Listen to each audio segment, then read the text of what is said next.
there, this is Mike Chartrand, Managing Editor of Barranquilla Life, and I'm here with you today to talk about the top 3 news items affecting Barranquilla.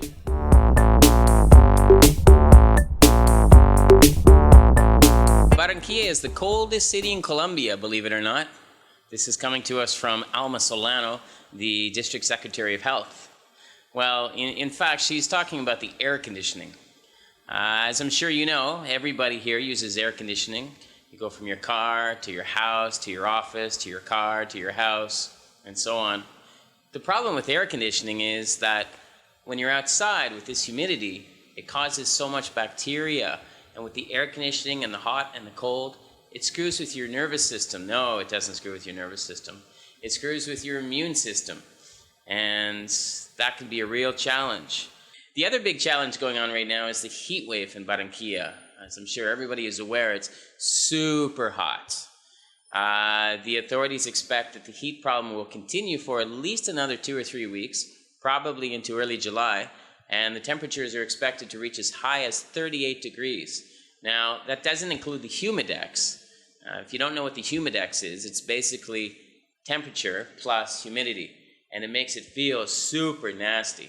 So the humididex for Barranquilla is expected to get up to 48 degrees centigrade. Pretty crazy. Now, if you're going to be going outside in the sun, we recommend that you buy yourself an umbrella. It's going to be pretty handy. And it's also going to be really handy for December when La Niña is going to roll in and we're going to get drenched with rain. Front and center in everybody's minds these days is the Donald. By that I mean Donald Trump. We were lucky enough today to have Sis Connors, a Barranquilla news reporter, on site at UniNorte, where she had a conversation with Dr. Jairo about the impact of a possible presidency of Donald Trump on Barranquilla. Well, one problem with Donald Trump is that you don't know what he really thinks. I mean, he changes the speech. A few weeks ago, he said, what about this war with Mexico? He said, well, that was only a suggestion. What a suggestion.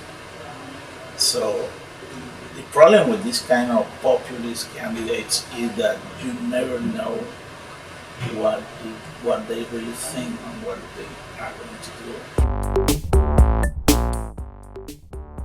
We caught up today with Dr. William Baca, a professor of economics at UniNorte, and he spoke to us about the dollar and its impact on Colombia.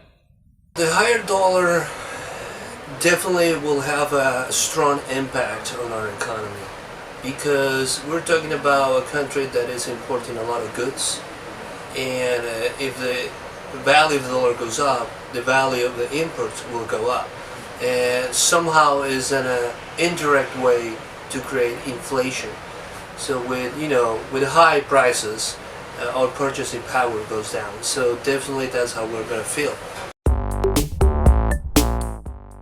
So Mayor Alejandro Char is giving us a new park, 35,000 square meters. It's called Parque Bicentenario, and it sounds pretty good. It's got exercise machines, it's got water, it's got areas for children, families, recreational.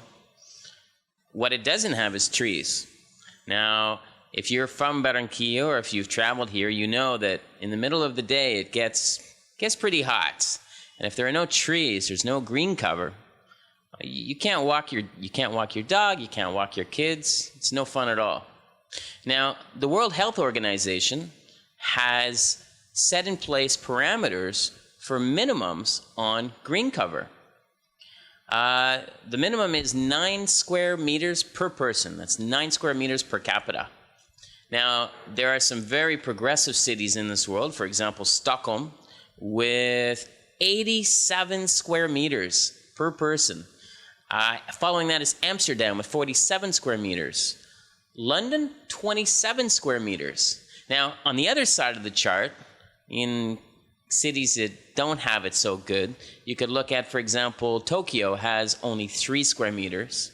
Buenos Aires, 2. And Barranquilla, 8 centimeters. Yeah, that's right, 8 centimeters. That's less than 1/10 of a meter. So, At the beginning of his campaign, Alexander Charp promised us some 250,000 trees. We're looking forward to it. I want us to follow us on Instagram, I want you to like us on Facebook, and I want you to check out our YouTube channel, Barranquilla Life. Check it out.